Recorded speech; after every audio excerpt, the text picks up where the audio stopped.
Ada yang mengatakan kita tidak butuh tawasul, langsung sama Allah saja. Allah sifatnya itu mendengar, dekat. Kenapa butuh tawasul? Butuh pelantara. Nah, sebenarnya sebelum kita membahas dalilnya, kita lihat saja Rasulullah SAW. Bagaimana Rasulullah saat Isra Mi'raj, bagaimana Rasulullah dipanggil oleh Allah. Terus bagaimana saat Rasulullah mau wafat, meminta sesuatu, itu semua pakai pelantara, yaitu malaikat Jibril. Kalaupun Allah melarang orang untuk bertawasul, maka pertama kali yang diperintahkan untuk tidak tawasul yaitu Rasulullah SAW lewat dengan malaikat Jibril. Tapi kenyataannya nyuwun sewu,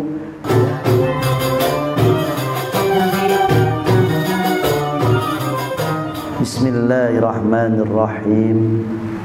Alhamdulillahirabbil alamin. Wal 'aqibatu lil muttaqin wa la udwana illa 'alal zalimin. Nastaghfirullahaladzim min qaulin bila amalin, wa nastaghfirullahaladzim min amalin bila ilmin, wa na'udzu billahi min ilmin la yanfa' wa qalbin la yakhsha, wa du'ain la yusma' bi rahmatika ya arhamar rahimin ya arhamar rahimin. Amma ba'd. Hadirin hadirat, bapak-bapak, ibu-ibu semuanya yang dirahmati oleh Allah Subhanahu wa taala. Alhamdulillah, baru saja kita sudah mendengar wasiat dan nasihat-nasihat dari Al-Habib Abdullah bin Alwi Al-Haddad di dalam kitab Nasihat Timiyahnya untuk senantiasa memegang kuat dan memegang teguh syariat Islam, sehingga nantinya kita bisa meninggal dalam keadaan husnul khotimah dalam keislaman. Amin ya rabbal alamin. Ikhwan yang dirahmati oleh Allah Subhanahu wa taala, tadi kita mengkaji taklim dengan kitab Nasihat Timiyah. Sekarang kita melanjutkan kajian Ahlussunnah wal Jamaah terkait tentang masalah at-tawassul wal istighosah. Ya. Di akhir zaman ini banyak umat muslim ini kebingungan. Kenapa? Karena di dalam Islam sendiri banyak perpecahan masalah akidah, apalagi terkait masalah tawassul atau istighosah. Ada yang mengatakan kita tidak butuh tawassul, langsung sama Allah saja. Allah sifatnya itu mendengar, dekat. Kenapa butuh tawasul? Butuh pelantara. Nah, sebenarnya sebelum kita membahas dalilnya, kita lihat saja Rasulullah SAW. Bagaimana Rasulullah saat Isra Mi'raj, bagaimana Rasulullah dipanggil oleh Allah. Terus bagaimana saat Rasulullah mau wafat, meminta sesuatu, itu semua pakai pelantara, yaitu malaikat Jibril. Kalaupun Allah melarang orang untuk bertawasul, maka pertama kali yang diperintahkan untuk tidak tawasul yaitu Rasulullah SAW lewat dengan malaikat Jibril. Tapi kenyataannya nyuwun sewu, dari Isra Mi'raj semuanya Rasulullah pelantara pakai malaikat Jibril. Terus menerima wahyu juga pakai malaikat Jibril. Rasulullah dipanggil oleh Allah juga lewat malaikat Jibril. Terus Rasulullah mau meninggal, minta saja lewat malaikat Israel. Berarti Rasulullah sudah mengajarkan kita, berarti tawasul itu penting. Walaupun setingkat Nabi Muhammad SAW, ibarat kata seandainya tidak bertawasul pun sudah sampai dengan Allah SWT, dekat dengan Allah SWT. Tapi kenyataannya Rasulullah mengajarkan kita untuk bertawasul. Nah, tawasul itu apa? Di sini dikatakan at-tawassul huwa ahadut turuqid du'a wa tawajjuh ilallah ta'ala. Tawasul niku nggih Bapak Ibu sedaya, salah satu cara berdoa dan mendekatkan diri kepada Allah Subhanahu wa taala. cara untuk bisa dekat dengan Allah Subhanahu wa taala. Nah, tawasul ini memiliki nyuwun sewu gadah kali makna, punya dua makna. Makna pertama yaitu ayas ala syakhsu rabbahu jalla wa ula bin nabi au ghairihi. Yang pertama, makna yang pertama yaitu seseorang meminta kepada Allah dengan jalan apa?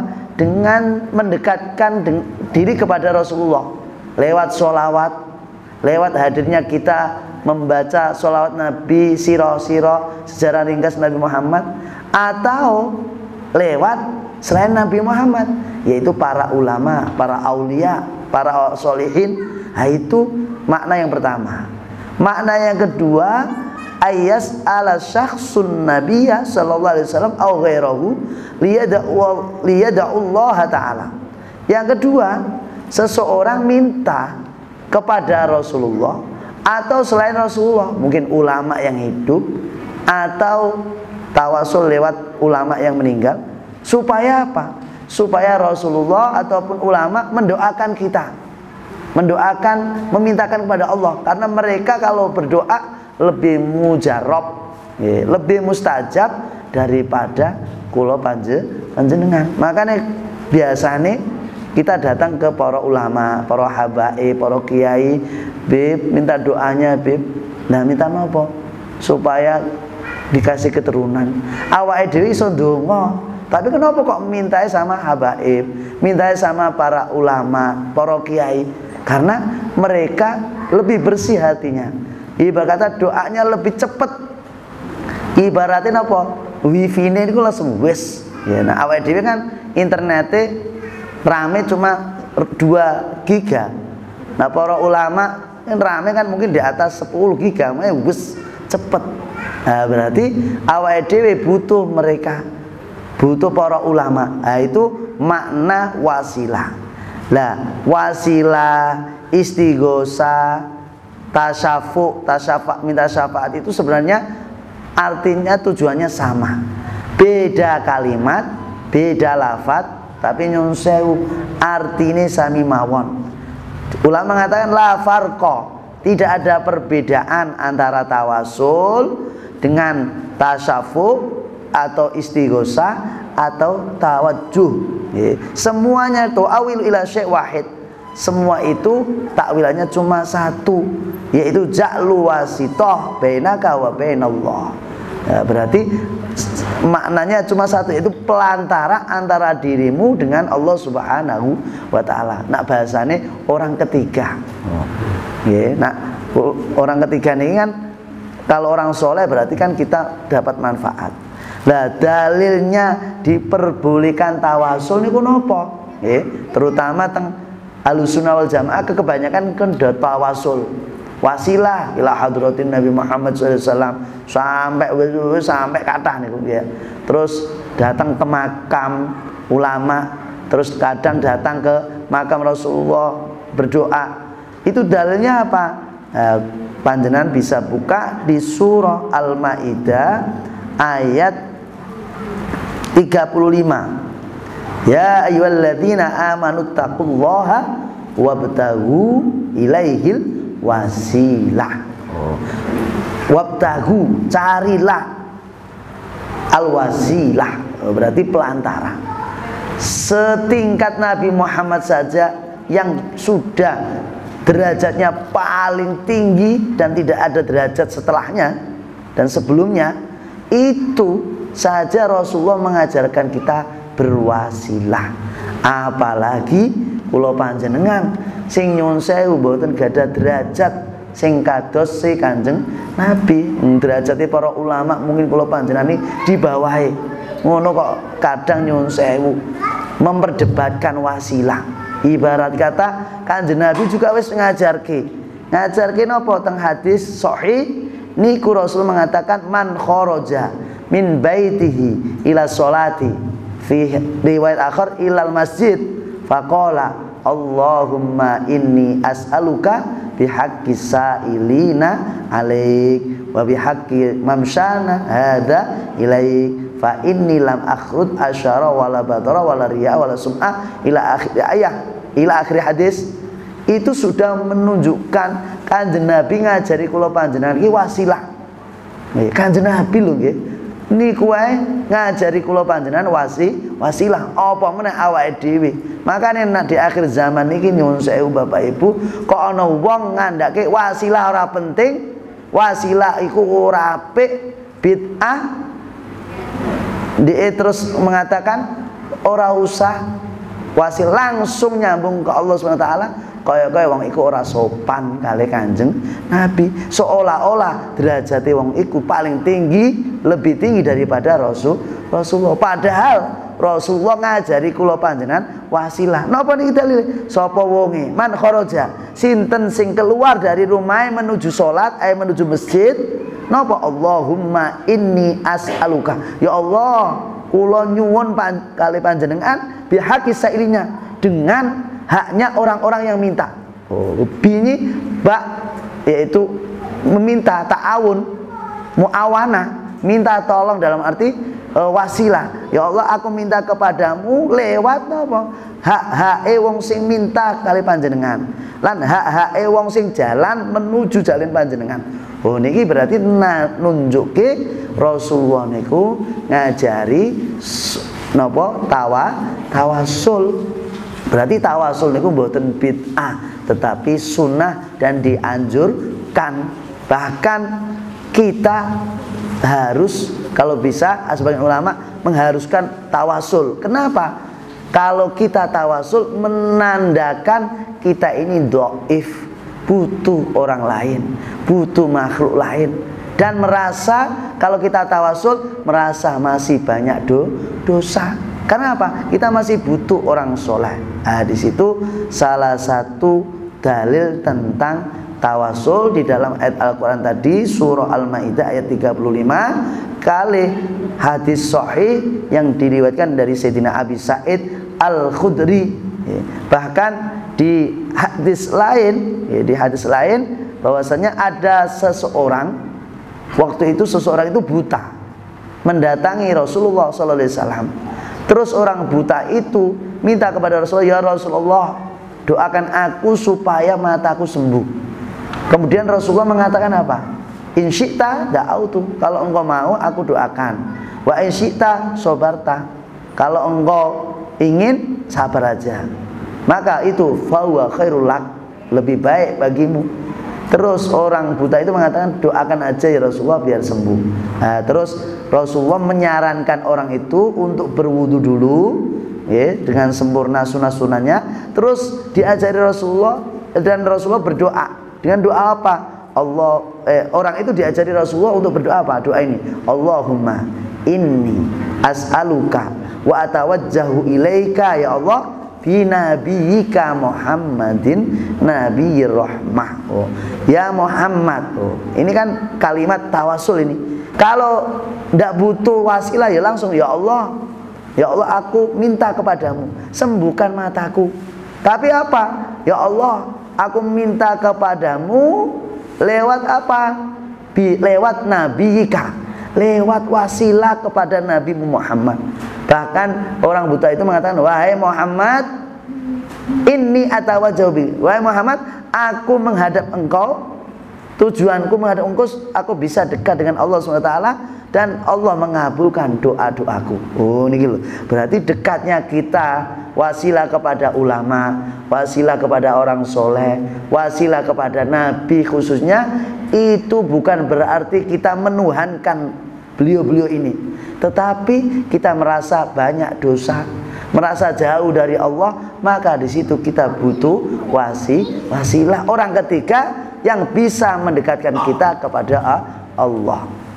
Secara logika saja, nyun sewu, ibarat kata arep bangun sekolahan, leboke proposal ning wali kota, proposal ning presiden. Kudune nak awake dhewe ora kenal presiden, ora kenal wali kota, seminggu rong minggu ora bakal di ACC. Kula nate niku ketel mondok, Pak Kiai mesen kula didamelke proposal. Nang iki terno ning bupati, waktu niku Bupati Kudus. Nggih napa Pak Kiai? Wis njuk bantuan nggo anak-anak sing ora makmu ning pondok iki. Nggih, kula didamelke. Kula beto, saya bawa niku ke kantor bupati. Celingak-celinguk niku. Mau apa, Nak? Anu, Pak, mau titip proposal. Ya udah, taruh situ. Nanti biar di ACC. Kapan, Pak? Ya udah tahu. Tak tunggu sebulan kok ora di ACC. Pak Kiai, nah gimana? Sudah di ACC? Enggak tahu, Pak Kiai. Pak Rani, datangi. Tak datangi, ternyata proposal saya itu numpuk di bawah. Loh, Pak, kok belum dikasihkan? Belum. Langsung kula nelpon Pak Kiai. Pak Kiai, ternyata belum di ACC. Wes, golek ke, cari namanya Pak Eko. Langsung kula tanggat. Pak nyuwun sewu, di sini ada Pak Eko. Loh, nyari siapa? Saya disuruh Pak Kiai, saya suruh nyari Pak Eko. Pak Eko dipanggil. Ada apa, Mas? Saya diperintah Pak Kiai ini namanya. Oh ya Allah, kok enggak kemarin-kemarin bilang? Mohon maaf lupa Pak Kiai. Ada apa? Ini Pak Kiai minta bantuan dari bupati. Oh ya, langsung tak bawa. Dibawa langsung sehari kalau dipanggil. Mas, datang kantor. Ini sudah di ACC Pak Bupati. Oh, ini logika duniawi saja butuh wasilah. Kalau enggak wasilah sebulan saya nunggu enggak jadi-jadi nih. Apa meneh 2 bulan. Berarti ukhrawi juga butuh kita untuk wasilah. Maka dalil wasilah sudah jelas dan itu termasuk sunatullah. Maka seandainya ada saudara kita yang menganggap wasilah itu bid'ah dan tidak perlu, biarlah mereka mencari jalan yang seperti itu. Tapi kita tetap dalam akidah Ahlussunnah wal Jamaah, yaitu tidak membuli dan tidak menghujat walaupun beda akidah. Yang penting jalan kita sesuai akhlak Rasulullah sallallahu alaihi wasallam. Yang anehnya sudah ikut akidah Ahlussunnah wal Jamaah, tapi gara-gara beda akidah menghujat yang beda.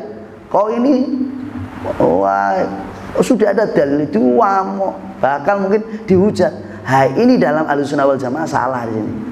Kayak merasa benar. Kita tetap ikuti alur Ahlussunnah wal Jamaah. Kalaupun ada ikhwan yang salah, sudah kita ingatkan dengan dalil yang konkret, tapi mereka masih berdalih, bahkan mungkin merasa itu dalil tidak pas, silakan. Berarti orang itu belum dapat taufik dari Allah Subhanahu wa taala, dan kita sebagai sesama muslim kita doakan supaya saudara-saudara kita yang belum dapat taufik tentang masalah tawasul, masih membahasnya, membuat problem tentang wasilah ini, kita doakan semoga Allah memberi taufik dan sejalan dengan akhlak Rasulullah sallallahu alaihi wasallam. Itu saja tentang masalah Ahlussunnah wal Jamaah di bab wasilah dan istighosah. Insyaallah bulan depan kita akan membahas tentang masalah azimah, atau mohon maaf ibarat kata keris, atau apa masalah kotak tulisan ditempel ning bayi waktu kecil dan lain sebagainya.